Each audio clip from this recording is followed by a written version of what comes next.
Hey, what's up YouTube? My name's Mr. Kyle Cohen. Thank you so much for clicking on my YouTube channel and today's video.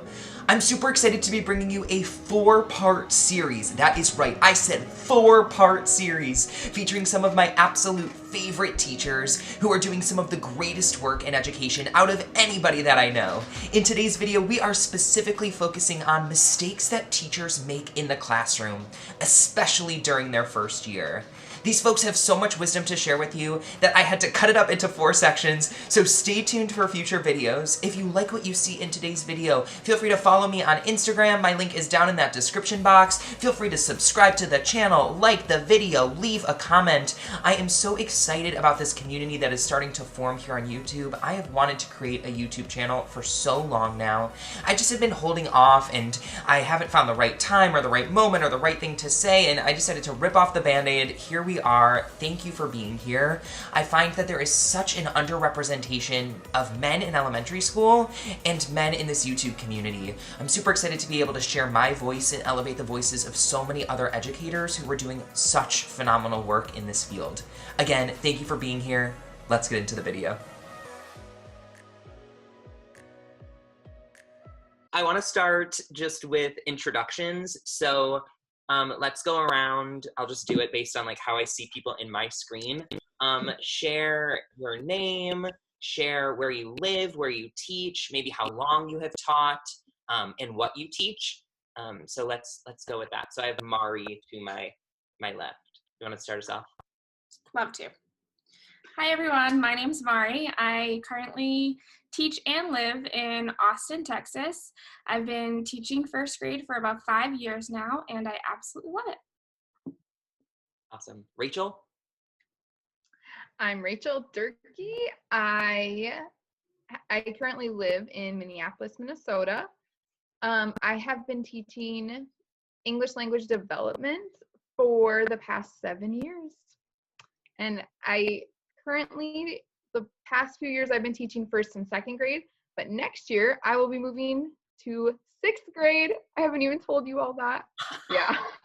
I'm really excited. It's a jump. Yeah. Wynter? All right. Hey, everybody. My name is Wynter Pitts. I teach and live in Cleveland, Ohio. I've been in the classroom for 5 or 6 years, one of them, I can't remember. And I teach first grade ELA. And I've been teaching I know, first grade buddies, woo woo. I've been teaching first grade for 4 years now. So, Isaiah? So what's good, everyone? So my name is Isaiah Flau. I live and teach in Draper, Utah. It's a small suburb community just 20 miles south of Salt Lake. I just finished my 4th year of teaching, headed into my 5th. And I teach 2nd grade in a traditional public school in a traditional self-contained classroom. And my name's Kyle Cohen. I live and teach in Cleveland, Ohio. I taught 4th grade for the past 2 school years and will be teaching 3rd grade in the fall. So excited about that. Thinking about the experience that you all have, especially your experience when it comes to coaching future teachers and when it comes to your work with new teachers that you all have specifically.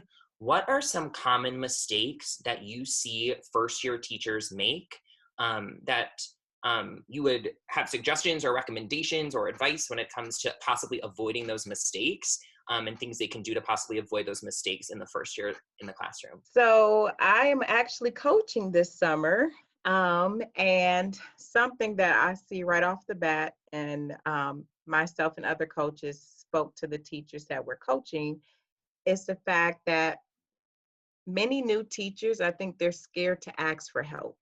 And they feel like if they ask a question, it's a dumb question, or if they ask a question, it makes them seem incompetent and not able to do their job. And I think another layer to that is they're scared to collab or to reach out for help with people within their grade level band or above or below their grade. And I myself experienced that my 2nd year of teaching because, like I said before, the ideas of like not wanting to see like you're incompetent, like you don't know how to do anything, that you're actually struggling.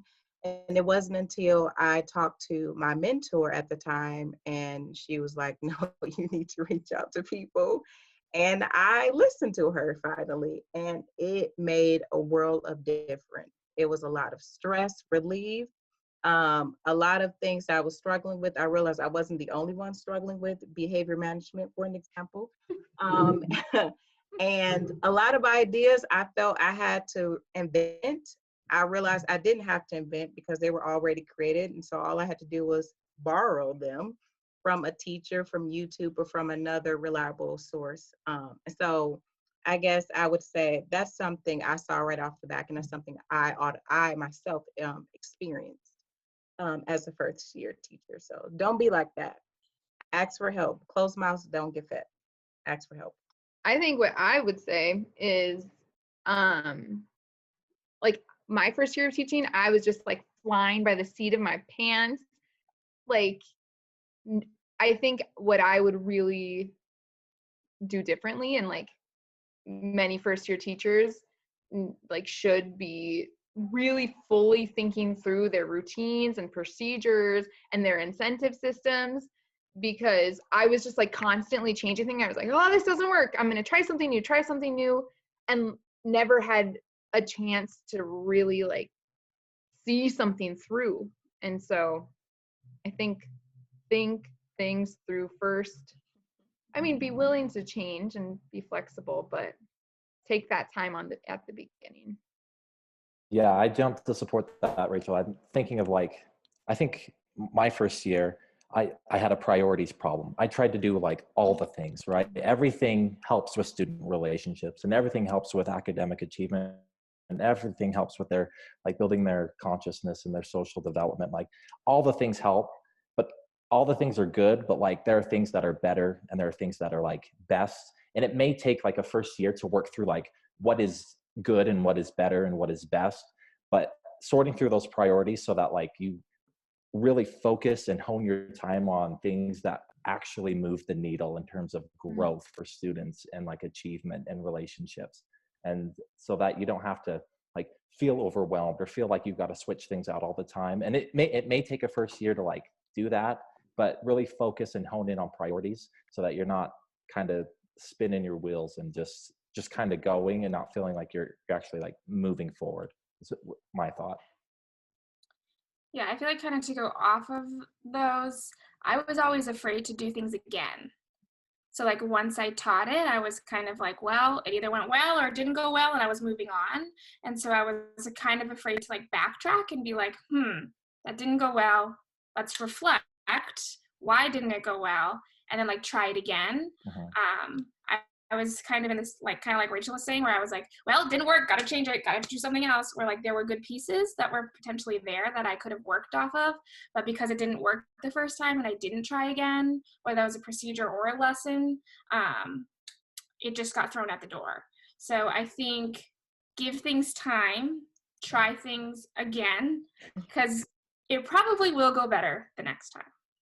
Oh, can I add one more? It popped in my head as I listened to these amazing responses, and that is know when to step up and know when to step back. And what I mean by that is there are moments and there are spaces and there are times when your voice is needed, when your presence is needed, when your perspective is needed. But then there are times where you need to operate in the spirit of shut up.